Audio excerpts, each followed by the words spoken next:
우리 아침 하나님께서 우리에게 주신 말씀은 갈라디아서 말씀입니다. 자리에서 일어나셔서 주의 말씀을 받으실 때 우리를 대표해서 송나 집사님 대표해서 봉독하십니다. 오늘 하나님께서 우리에게 주신 말씀은 갈라디아서 2장 15절부터 21절 말씀입니다. 우리는 본래 유대인이요 이방 제인이 아니로되 사람이 의롭게 되는 것은 율법의 행위로 말미암이 아니요 오직 예수 그리스도를 믿음으로 말미암은 줄 알므로 우리도 그리스도 예수를 믿나니 이는 우리가 율법의 행위로서가 아니고 그리스도를 믿음으로써 의롭다 함을 얻으려 함이라. 율법의 행위로서는 의롭다 함을 얻을 육체가 없느니라. 만일 우리가 그리스도 안에서 의롭게 되려 하다가 죄인으로 드러나면 그리스도께서 죄를 짓게 하는 자냐? 결코 그럴 수 없느니라. 만일 내가 헐었던 것을 다시 세우면 내가 나를 범법한 자로 만드는 것이라. 내가 율법으로 말미암아 율법에 대하여 죽었나니 이는 하나님에 대하여 살려 함이라. 내가 그리스도와 함께 십자가에 못 박혔나니 그런즉 이제는 내가 사는 것이 아니요 오직 내 안에 그리스도께서 사시는 것이라. 이제 내가 육체 가운데 사는 것은 나를 사랑하사 나를 위하여 자기 자신을 버리신 하나님의 아들을 믿는 믿음 안에서 사는 것이라. 내가 하나님의 은혜를 패하지 아니하노니 만일 의롭게 되는 것이 율법으로 말미암으면 그리스도께서 헛되이 죽으셨느니라. 아멘. 이는 하나님의 말씀입니다. 하나님 감사합니다. 자리에 앉으시겠습니다. 기도합니다. 아버지 하나님, 오늘도 저희들의 삶을 구별하여서 주 앞에 예배하려고 모였습니다. 저희들의 가정 하나님의 성소로 구별하여서 그곳에서도 예배합니다. 이 시간 성령 하나님께서 우리 심령 가운데 충만한 은혜와 믿음과 용기와 또 위로하심으로 함께 하시어서 오늘 예배를 드림이 주님께 영광이요 저희들에게는 소생케 되어지는 귀한 시간이 될 수 있도록 성령께서 인도해 주시기를 간절히 원하오며 모든 말씀 예수님 이름으로 감사하며 기도합니다. 아멘. 오늘 주보를 오시면 주보부터 보시죠. 주보를 보시면서 설교 제목을 보면서 어떤 생각이 드셨습니까? 안 보신 분도 계시는 것 같아서 제목이 나는 죽고 예수로 사는 삶. 나는 죽고 예수로 사는 삶. 그런 이 문구는 사실 많이 쓰여지는 이 갈라디아 2장 20절 아까 우리가 찬양 드렸던 그 갈라디아 2장 20절을 한 구절로 이제 한 문장으로 표현한 그런 형식이죠. 나는 죽고 예수로 사는 삶. 이 구절을 딱 접할 때 뭔가 좀 이렇게 뭐라 그럴까요? 이렇게 자세를 좀 고쳐야 할 것 같고 좀 다짐하고 결단하고 그러니까 좀 가벼운 느낌보다는 뭔가 좀 부담스럽고 왜냐면 내가 죽어야 되니까 이건 본능의 문제로 접근하면 절대로 스스로는 죽을 수 없기 때문에 나는 죽고 예수로 살아가야 되는 삶. 죽는 것도 어려운데 예수로 산다라고 하는 것은 이제 또 다른 무게로 다가오기 때문에 그렇게 느껴지지만 바울이 이 갈라디아서를 쓸 때 물론 바울의 마음 가운데 정말 애절한 마음으로 또 정말 비장한 마음으로 이 편지를 썼지만 그것이 성도들로 하여금 정신 차리고 똑바로 살아야 돼. 그렇게 해서 되겠어? 라고 하는 어떤 그들의 삶의 부족함들을 체근하기 위해서 그들의 연약함의 부분들을 더 보완시켜서 더 힘써서 맡겨진 삶들을 잘 살아야 돼라고 하는 것에 대한 어떤 그 부족한 부분들을 채우고 세우기 위해서 주신 말씀 편지가 아닌 다른 끓는 마음으로 쓴 편지가 바로 이 갈라디아서입니다.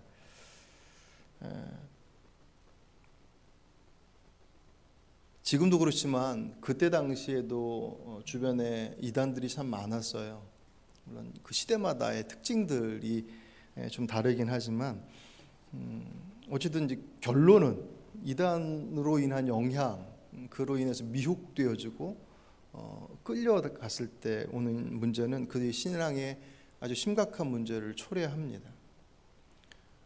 거기에 빠져서 있는 것은 말할 것 없거니와 잠깐 갔다가 오더라도 거기서 어떤 가졌던 이미지, 성경을 보는 시각이 좀 왜곡되기도 하고, 제가 전에 청주에 청년들 담당할 때 한 친구가 신천지에 가서 한 달 동안 공부하고 왔어요. 자기도 공부하면서 이상하더래요. 그래서 물어보는데 신천지예요. 그래서 빨리 나와라 그래서 냉큼 나왔어요. 그 뒤로도 신앙생활 교회에서 잘 했는데 어느 날인가 와서 물어보더라고요. 목사님 조금 고민되는 게 있어요. 그래서 뭐냐 그랬더니 목사님 설교 이제 청년부 설교나 대예배 때 이제 담임 목사님 설교하실 때나 설교를 듣다 보면 그 신천지에서 배운 본문이 나오면 목사님 설교 말씀보다 신천지에서 배운 게 자꾸 생각이 난대요. 예. 뭐 어떻게 해야 돼요? 그래요. 그래서 잘 모르겠으면 일단 갖고 오고 일단 기본적으로 거기서 배운 것들은 다 지워라. 워낙 이제 신천지에서 가르치는 내용들이 비유로 사람들의 이해를 아주 그러니까 이해 측면에서는 쏙쏙 들어오게 접근하기 때문에 보면 정말 그런가 보다라고 이렇게 고개가 끄덕끄덕거리지만 성경의 본래의 의미는 그런 의미가 아닌 경우들이 많거든. 그런 어떤 영향력들, 그것은 아주 소소한 부분에 불과합니다. 어쨌든 그 이단의 영향은 신앙생활에 있어서 대단히 큰 악영향을 끼치죠. 갈라디아 교회가 그 위기 속에 있음이 전해졌을 때 바울이 깜짝 놀랐어요. 오늘 본문에 우리가 2장부터 보셨지만 1장 6절에 보시면 그리스도의 은혜로 너희를 부르신 이를 이같이 속히 떠나 다른 복음을 따르는 것을 내가 이상히 여기노라. 바울의 마음을 표현하기에는 사실 너무 밋밋해요. 세번역은 이렇게 해놨습니다. 여러분을 그리스도의 은혜 안으로 불러주신 분에게서 여러분이 그렇게 빨리 떠나 다른 복음으로 넘어가는 데는 나는 놀라지 않을 수 없습니다. 이것도 좀 약해요. 메시지 성경은 이렇게 번역해놨어요. 나는 여러분의 변덕이 믿기지 않습니다. 그리스도의 은혜로 여러분을 불러주신 그분을 그렇게 쉽게 배반하고 다른 메시지를 받아들이다니요. 이 사건은 단지 그냥 교인 하나가 속상해서 난 여기 같이 못 있겠어요. 난 다른 데로 가겠어요. 라고 하는 그런 문제들에 대한 바울의 반응이 아닙니다. 정말 주의 은혜로 말 그대로 오직 하나님의 은혜로 죽음의 길에서 생명의 길로 옮겨졌어요. 내버려뒀으면 죽는 건데 정말 주의 은혜로 생명의 길로 옮겨졌습니다. 근데 그 옮겨진 갈라디아 교인들이 거짓 교사들, 그러니까 미혹자들에게 속아서 다시 생명의 길에서 죽음의 길로 방향을 틀어버리는 거예요. 바울이 대단히 사실 심각해요. 그리고 사실 이 본문을 보면서 물론 오늘 같이 나누지는 않겠지만 한편에 드는 생각은 주중에도 이 말씀 잠깐 봤지 않습니까? 이 거듭난 성도가 구원에서 이탈할 수 있는 건가라는 생각을 한켠으로 해봐요. 왜냐하면 바울 갈라디아서에서 얘기하고 있는 성도들에 대한 그 바울의 정말 안타깝고 정말 깜짝 놀랐다는 표현은 참 부족해요. 어쩌면 그럴 수 있느냐라고 바울이 활짝 놀랄 정도로 틀림없이 하나님의 백성으로 거듭났음을 바울이 알고 있는데 그들이 그 복음에서 떠나서 잘못된 거짓 복음에 미혹되어서 죽음의 길로 치닫고 있는 그 모습들에 바울이 몹시 당황해야 합니다. 이 장면을 보면 거듭난 성도가 그 구원의 길로부터 이탈될 수도 있을까? 이것은 신학적으로 사실 두 가지가 이렇게 뭐랄까요? 양쪽의 의견이 같이 있어요. 성경 말씀 보면 구원의 길에서 떨어지지 않는다라고 하는 말씀도 있고 그렇지 않고 떨어질 수 있어 정신 차려야 돼라고 하는 말씀도 있어요. 어떤 것을 선택하느냐라고 하는 것, 그것은 떨어지지 않으니까 마음대로 살아야 돼. 떨어질 수 있으니까는 막 늘 긴장하고 살아야 돼. 그런 의미 속에서 접근하는 것은 분명히 아닙니다. 하지만 그럼에도 불구하고 바울이 대단히 이 문제에 대해서 심각하게 생각하고 있다라고 하는 것, 그것만으로도 사실 곰곰이 생각해야 될 부분 중에 하나예요. 바울이 얼마나 그 마음이 조급하고 불안했었던지 그동안 써왔던 편지하고는 전혀 다른 형식을 취해요. 하나님께서 글을 통해서 이제 전하는 편지니까 편지 형식들이 있잖아요. 근데 그 편지 형식이 일반적으로 바울이 써왔던 패턴하고 전혀 다른 패턴이 와요. 그것이 어떤 다른 형식을 취했다라는 게 아니라 급하니까. 요새도 그 슬기로운 의사생활 여러분 보십니까? 자꾸 강단에서 드라마 얘기하면 안 된다고 그러는데 근데 그 내용은 대단히 뭐랄까요, 좀 좋은 내용들을 건강하게 잘 다뤄주는 내용들이 많이 있더라고요. 제가 기억나는 그 장면 중에 하나가 뭐였냐면, 응급실에 대단히 이제 시급한 아주 급한 환자가 들어왔는데, 이제 응급실에서 그 해당되는 과에 연결을 해서 이제 그 담당 의사를 불러오는데, 간호사가 이제 전화를 한 거죠, 해당 과에. 근데 전화하는 내용이 이제 뭐 이제 의료 그 언어들을 쓰면서, 전문 용어들을 쓰면서 뭐 혈압이 어떻고 막 그렇게 설명을 쭉 해나가려고 막 하니까, 옆에 있던 그 응급실의 담당 의사가 전화기를 딱 뺐더니, 야 급해 내려와. 그리고 다 끊는 거예요. 그러니까 원래는 이제 상태가 이러니까 와 보셔야 되겠습니다라고 이제 그렇게 전하는 것이 일반적인 형식인데, 이건 그 형식을 따를 시간적 여유가 없어요. 빨리 내려와. 그 말이 하니까는 바로 내려오는, 마치 그것처럼 바울이 써왔던 편지의 형식을 다 파괴해버리고, 그리고 급하게 바로 본론으로, 물론 본론 바로 들어가지는 않았지만 어쨌든 핵심의 내용들을 딱 던져놓고 하는 그 모습. 그리고 또 하나의 주목할 것은 그가 저주를 선언하는 모습이 등장해요. 그러니까 바울의 편지 중에서 그 대상자를 향하여서 저주를 선언했던 경우가 없어요. 그만큼 바울이 지금 이 상황들을 아주 심각하게 보고 있다라고 하는 것을 우리가 볼 수가 있죠. 왜냐하면 갈라디아 교인들이 속아서 생명의 복음을 떠나서 거짓된 복음으로 끌려가고 있어요. 예수 그리스도의 십자가의 은혜로만 충분한데, 그들이 구원받기에 전혀 부족함이 없는데, 그들을 미혹시키는 자들이 와서 복음에다가 플러스 무엇을 얘기를 합니다. 그러니까 내 새끼가 죽음의 길로 가는데 그거 그냥 멍청하게 쳐다볼 부모가 어디 있겠습니까? 그러니까 바울의 마음 가운데 갈라디아 교인들을 생각하는 마음은 마치 자기가 낳은 자식처럼 생각하는 거예요. 그건 하나님의 마음이겠죠.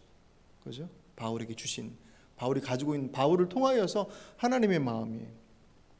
죽음의 길로, 살려놨더니 죽음의 길로 막 뛰쳐들어가는 그의 모습들을 바라보고, 네 신랑이니까 네가 알아서 해야지 라고 얘기할 부모가 어디 있겠습니까? 특별히 그들이 강조했던 것이 율법이에요.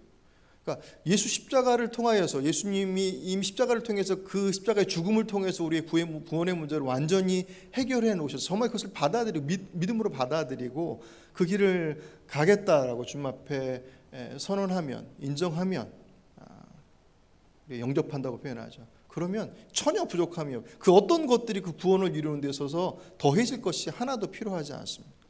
근데 이들이 요구하는 것은 그 중요하지만 율법도 중요해. 특별히 할례 받아야 돼. 이단들의 특징입니다. 예수도 얘기해요. 십자가도 얘기해요. 물론 십자가를 얘기하지 않는 이단도 있어요. 그건 구분이 아주 명확하잖아요. 요새처럼 뭐 신천지나 뭐 하나님의 교회나 무슨 여호와 증인이나, 사실 그런 이단들은 어떻게 보면 이단의 축에도 못 껴요. 그런데도 미혹되는 것을 보면 그게 단지 지식의 문제만은 아닌 것이 틀림없어요. 조금만 기준을 분명히 성경의 기준을 가지고 있으면 분별이 되거든요.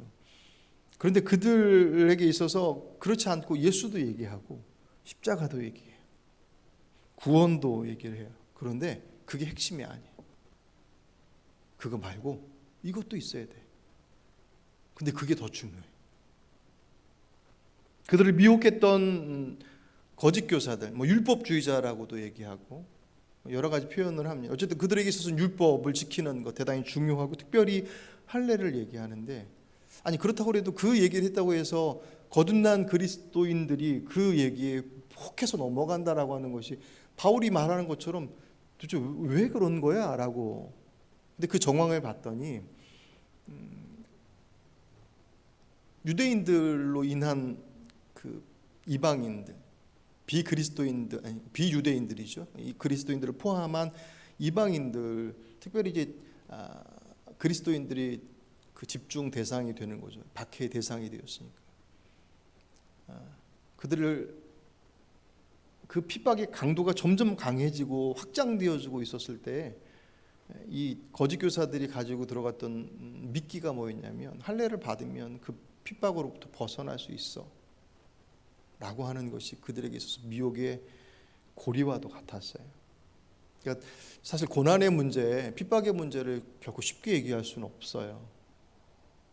그렇죠. 내 문제가 사실 제일 크거든요.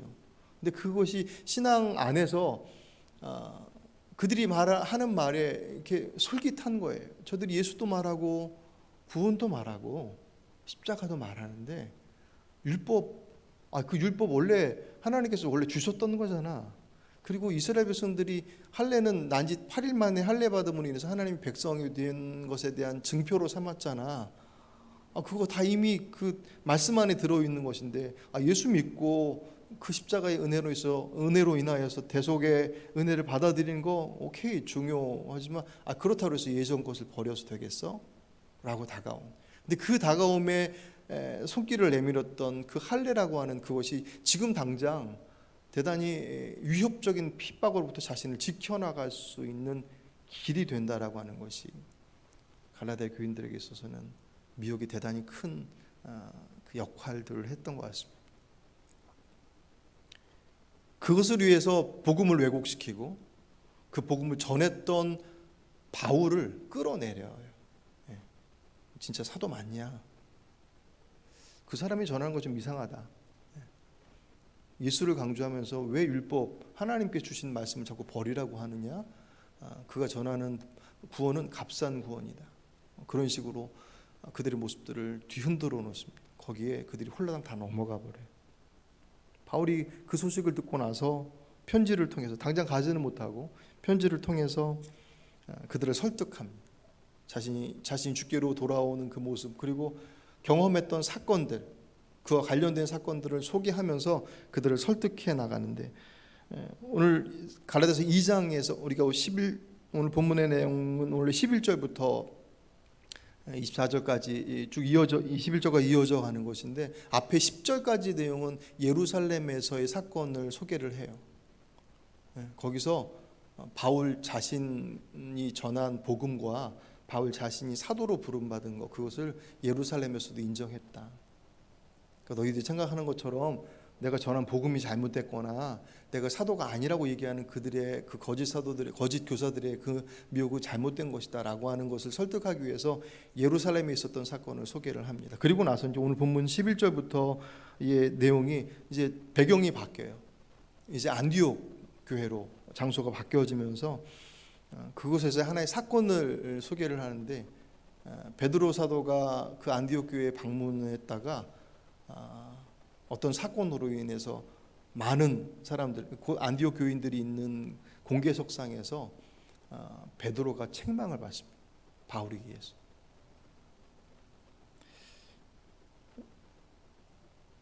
이게 베드로가 예수님의 직계 제자잖아요. 수제자. 그리고 현직 물론 초대교회인 예루살렘 교회의 첫 번째 대표자는 야고보예요. 이때 야고보는 예수님의 동생 야고보입니다.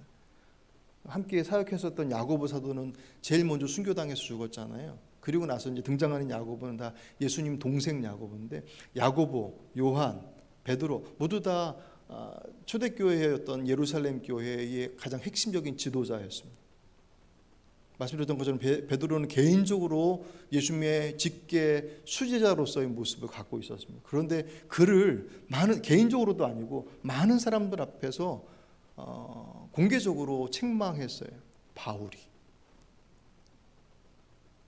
그 베드로가 도대체 뭘 했길래, 뒤집어 생각하면 베드로가 했던 일이 얼마나 심각한 일이기에 그러한 일이 벌어졌는가. 물론 바울이 너무 격하게 반응했다라고 볼 수 있지만 내용을 보시면 바울이 방법 자체가 좀 격하긴 했지만 왜 그러했는지에 만한 내용들을 충분히 이해할 수 있는 부분들이 있죠. 사건의 내용, 대략적인 내용은 이렇습니다. 베드로가 안디옥 교회는 이방인들이 모여서 세운 교회라고 말씀드렸죠.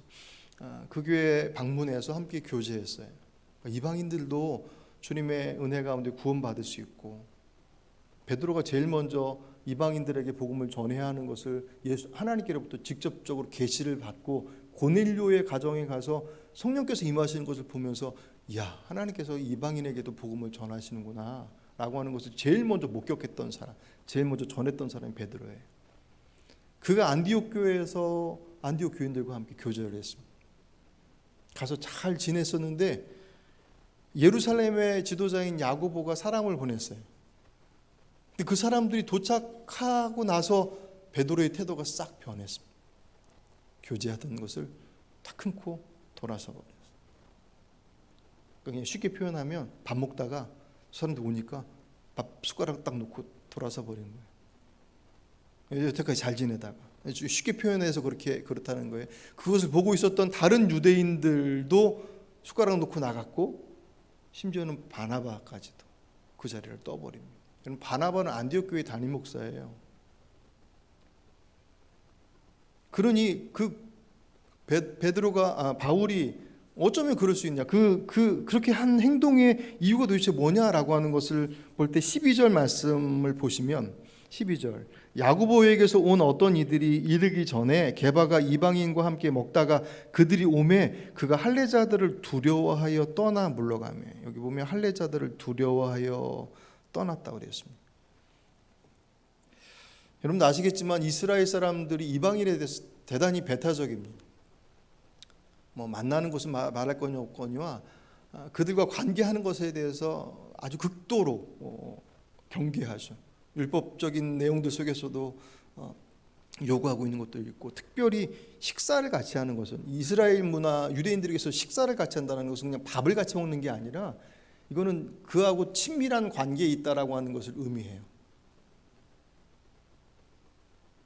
그 삭개오가 뽕나무에 올라가 예수님 만나러 할 때 주님께서, 야, 오늘 난 너희 집에 가겠다라고 말씀하실 때 그 장면이 주변의 사람들의 충격이었던 것이, 그냥 거기서 몇 마디 나누신 게 아니라 그의 집에 들어가셔서 그와 함께 교제하신 거예요. 같이 밥 먹은 거예요. 그 죄인과. 그런 것처럼 식사를 같이 한다는 건 유대 문화 속에서는 친구예요. 만나는 것이나 모든 것에 있어서 경계하고 있는 대상인 이방인과 같이 식사했다라는 것은 그만큼 교제가 깊었다라는 것입니다. 그 모습을 그 야고보 사도가 보낸 사람들이 봤다고 그랬어요. 그 안에는 아직 예루살렘 교회에도 이 문제가 사실은 아주 깔끔하게 정리가 되지 않았어요. 그러니까 그만큼 유대인과 이방인의 그 골이 깊었다라는 거예요. 물론 유대인들이 잘못된 선민의식 때문에 발생하는 거죠.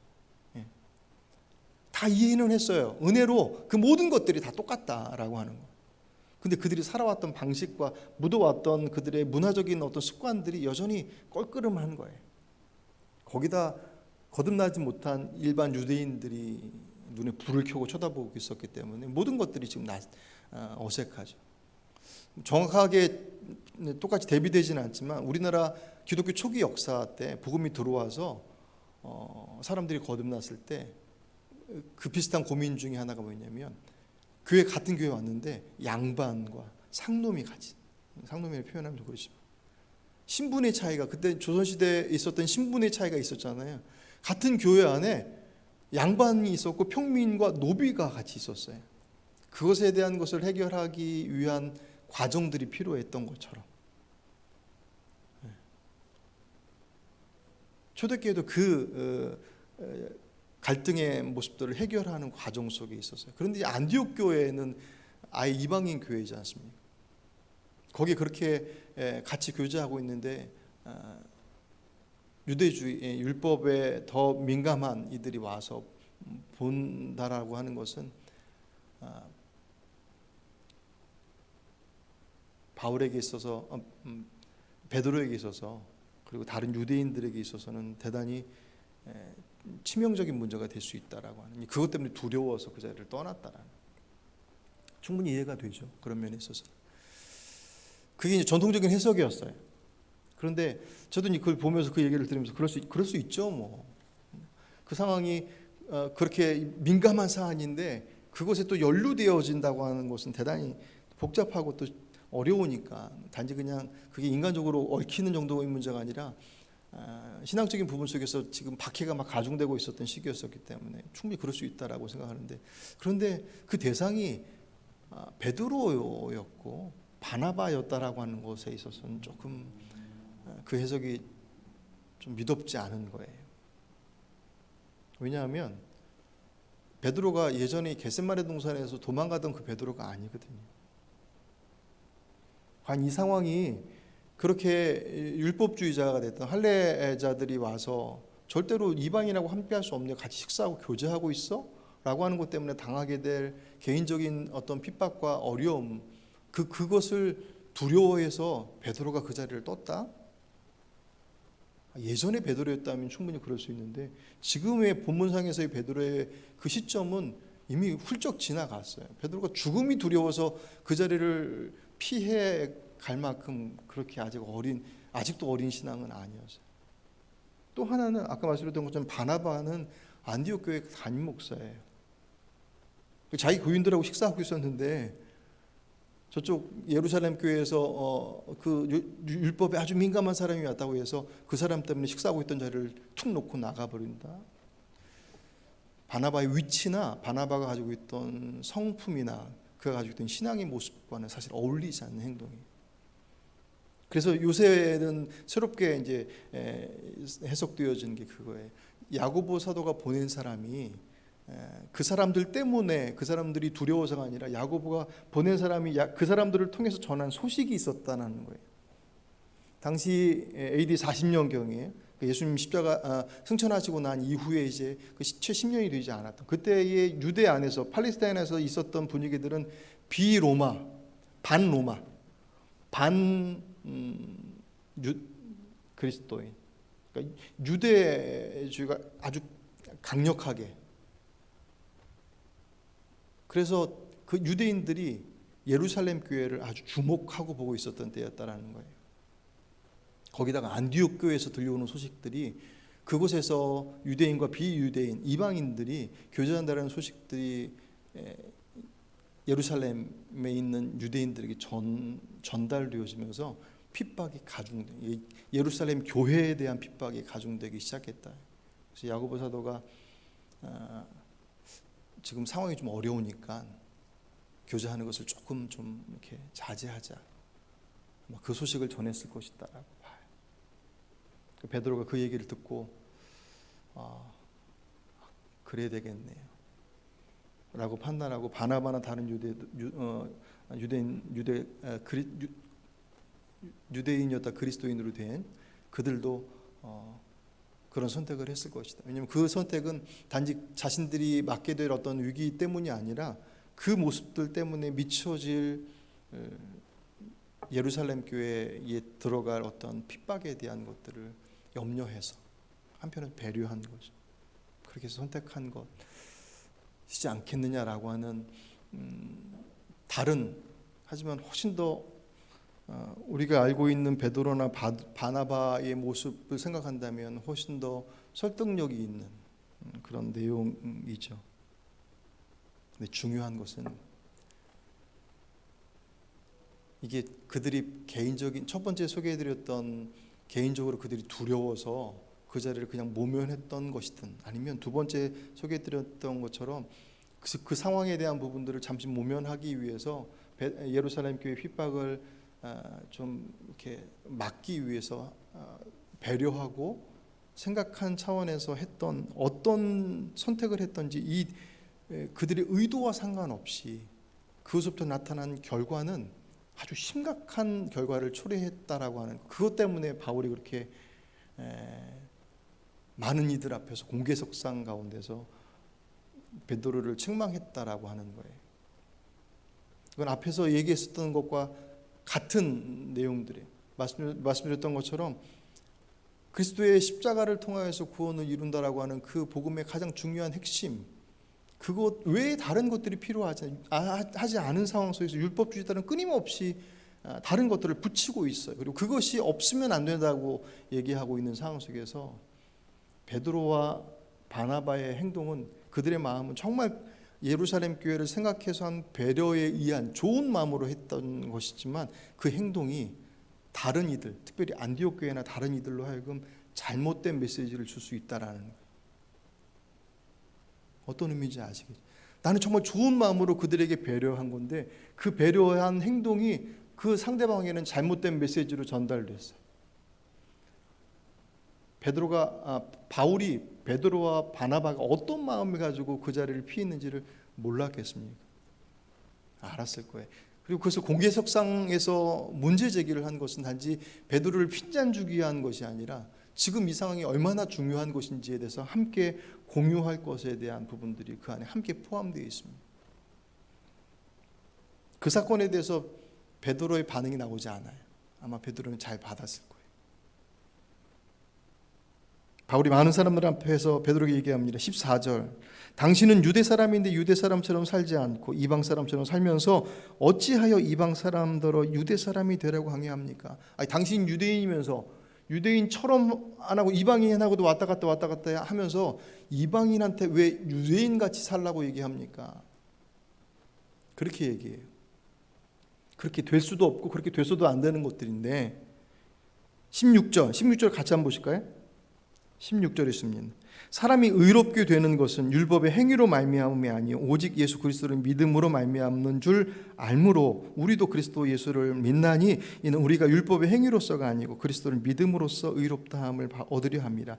율법의 행위로서는 의롭다함을 얻을 육체가 없느니라. 아멘. 바울이 주님 만난 것을 깨닫게 된 것이 뭐냐면 바울만큼 율법에 열심히 했던 사람이 없었어요.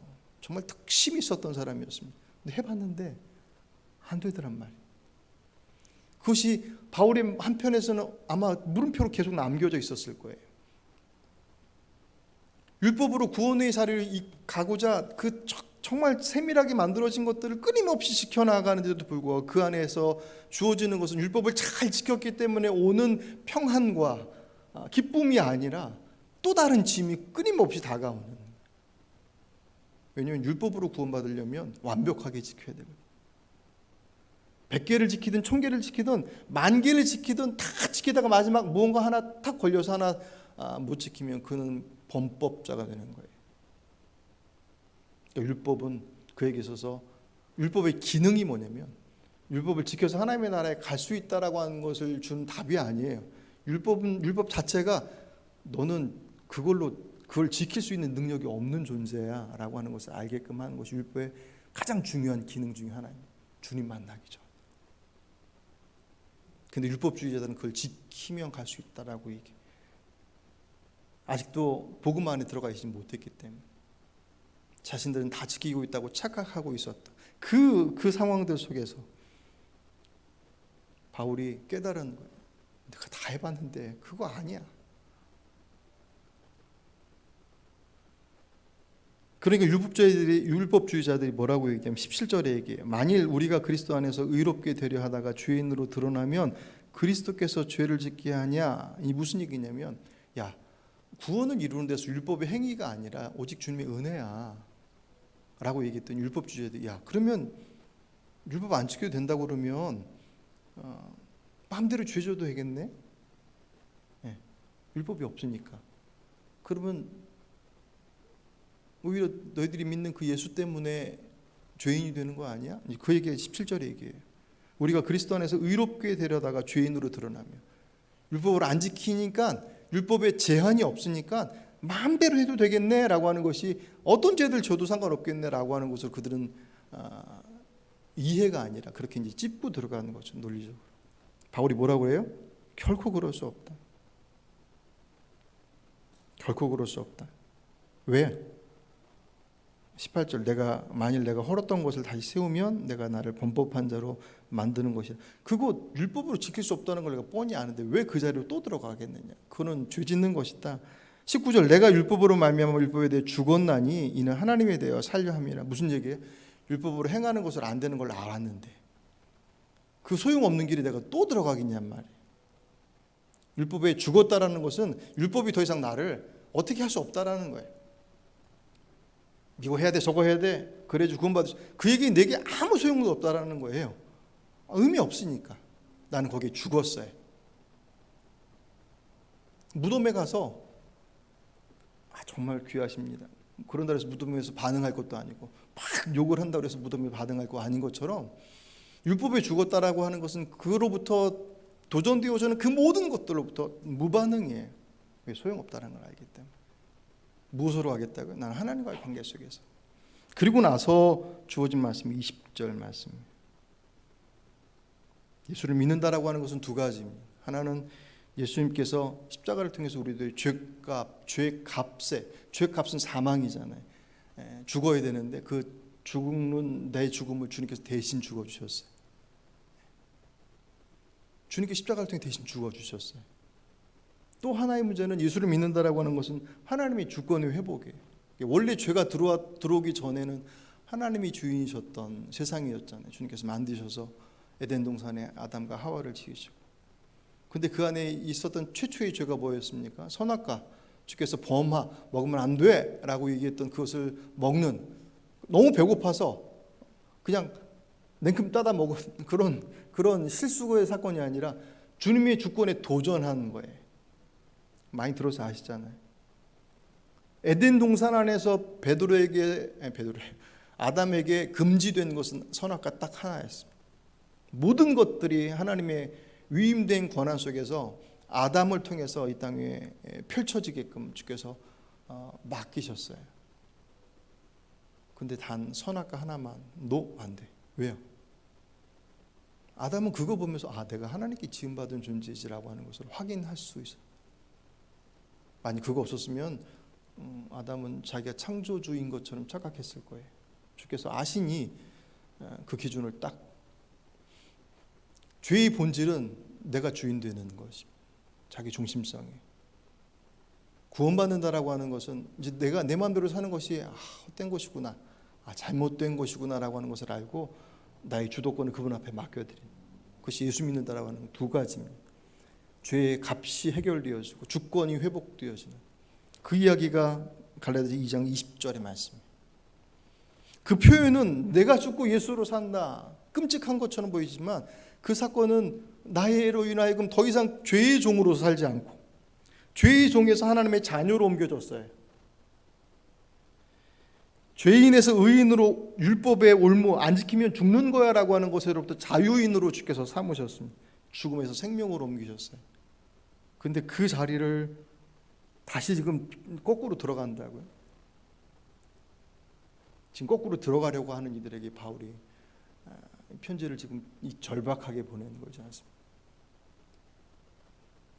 나를 죽고 예수로 산다라고 하는 것은 우리를 무겁고 힘겹고 뭔가 또 다른 이 틀 안에 우리를 집어넣는 것처럼 보여져요. 아니면 훨씬 더 어떤 큰 사명들 속에서 그것만 바라보고 살아가야 돼요. 이 땅에서 다른 것들을 좌우로 쳐다보지 말고 그것만 보고 살아가야 될 것처럼 대단히 경직된 것으로 우리들을 이끌어가는 것처럼 보여지지만 그 내용 속에서 들어가 보면 우리를 자유케 하는 복음이에요.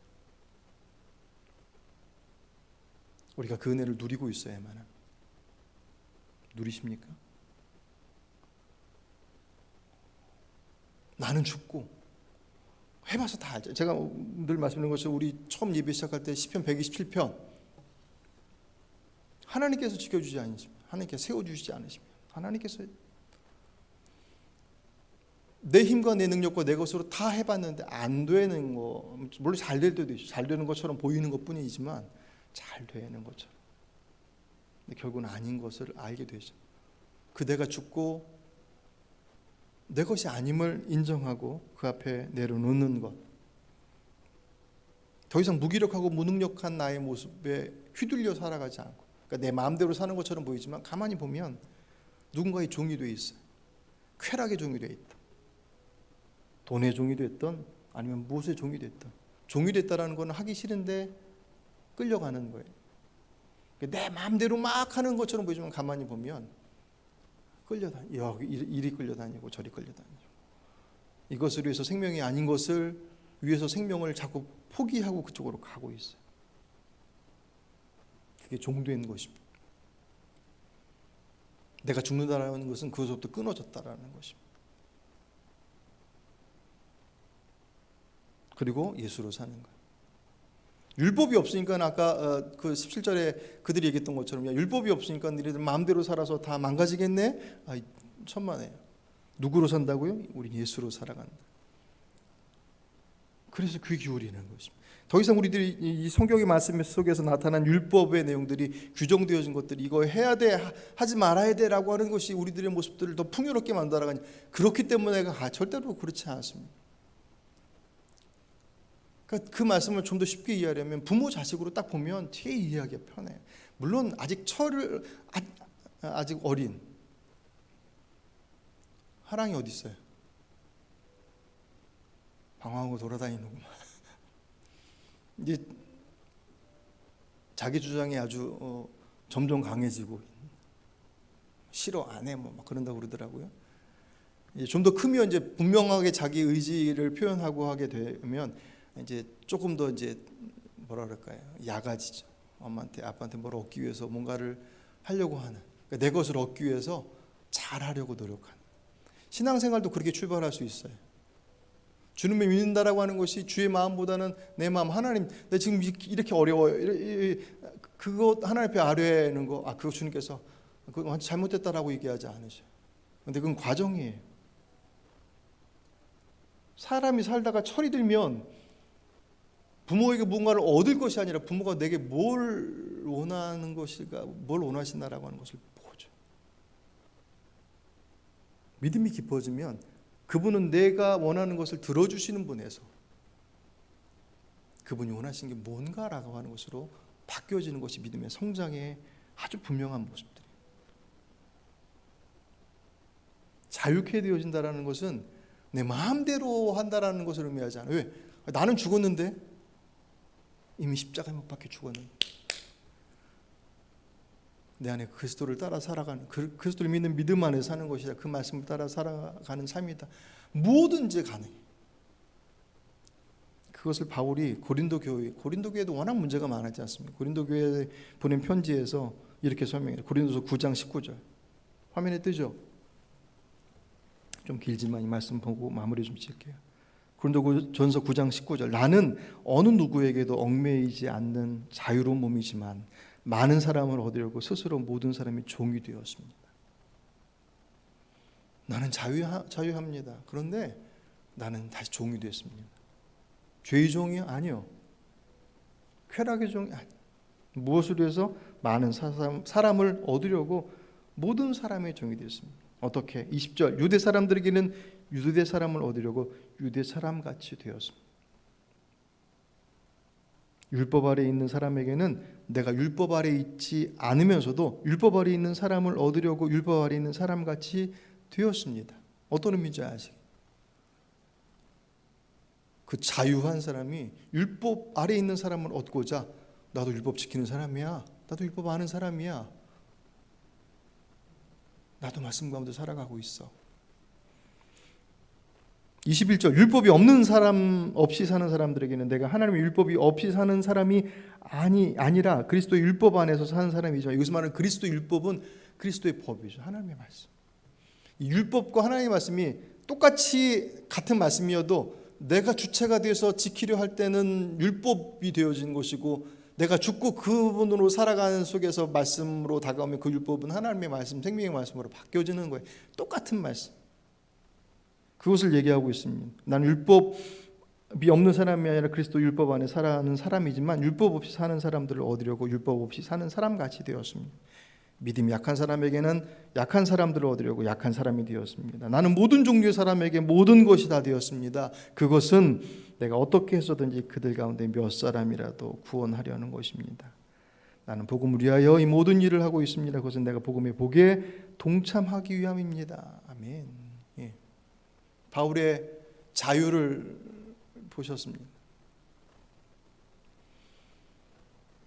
이 코로나 시대 가운데 제가 금요일 날도 바로 전 말씀이어서 같이 이어서 말씀드렸지만, 저와 여러분이 하나님의 곁에 나가는 데 있어서 반드시 이거를 해야 돼라고 하는 것이 우리들을 규정할 수 있는 것은 어떤 것도 없어요. 이것이 예배를 잘 드려야 돼, 기도도 반드시 해야, 그것이 우리에게 있어서 주님을 만나야 되는 반드시 통과해야 될 무언가로 작동되어질 때는 그것으로 그분 앞에 저대로 쓸 수 없어요. 구원의 문제를 말할 것도 없고, 그렇게 해야지 구원받을 수 있다라고 하는 거, 그거는 이미 우리가 훌쩍 넘어온 사람들이잖아요. 넘어와 있음에도 불구하고 그것을 반드시 해야지 하나님의 무언가를 얻어낼 수 있어라고 하는 식으로 접근한다면 그것은 또 다른 율법이 되어버리는 것입니다. 그 부모가 그 자식이 원하는 것을 알아요. 근데 때로는 주지 않아요. 그 마음은 다 주고 싶어요. 주의 마음. 그분께 무언가를 얻기 위해서 그분을 설득하고 그분의 마음을 돌리려고 무언가 액션을 취해서 무언가를 얻어내려고 하지 마십시오. 그럴 필요 없습니다. 그런다고 속으실 분도 아니고, 그렇게 해서 주시고 그렇게 하지 않아서 안 주시고 하나님을 너무 띄엄띄엄 보시는 것. 하지만 그 자유함이 내 안에서 내가 하고 싶은 대로 마음대로 하는 거, 그렇지 않아. 이미 나는 죽었는데. 그래서 그 말씀에 귀 기울여요. 그 말씀은 나를 율법으로 끌어가는, 나를 두렵게 만드는, 이거 안 하면 안 되는 죄책감으로 몰아가는 말씀이 아니라 내게 자유를 주시는 말씀. 이 코로나 시대 가운데 우리가 더욱 주의 말씀에 서 있어야 하는, 우리의 이 양편, 무언가를 반드시 지켜내야만 해라고 하는 것이 마치 우리에게서 또 다른 율법처럼 작동하지 않게끔 그분의 말씀 앞에, 그분의 은혜 앞에 분명히 서야 합니다. 우리에게 자유롭게 펼쳐져 있는 이 모든 세상 가운데 그 모든 것들이 우리에게 방종처럼 내가 주인 돼서 하고 하지 않고 해야 되는 것들을 스스로가 결정해버리는 또 다른 죄인의 모습들로 들어가지 않으려면 우리가 그 말씀 앞에서, 그분의 뜻 앞에서 우리의 모습들을 늘 견뎌봐야만 합니다. 오늘 저와 여러분이 그런 삶을 살아갈 때 우리를 통하여서 하나님의 구원의 역사가 이 혼란한 시대 속에서 여전히 변함없이 역사하실 것들을 기대하시고, 먼저 여러분들이 그 자유를 누리시고 그 자유를 전할 수 있는 그런 복된 믿음의 삶이 되시길 주의 이름으로 축복합니다.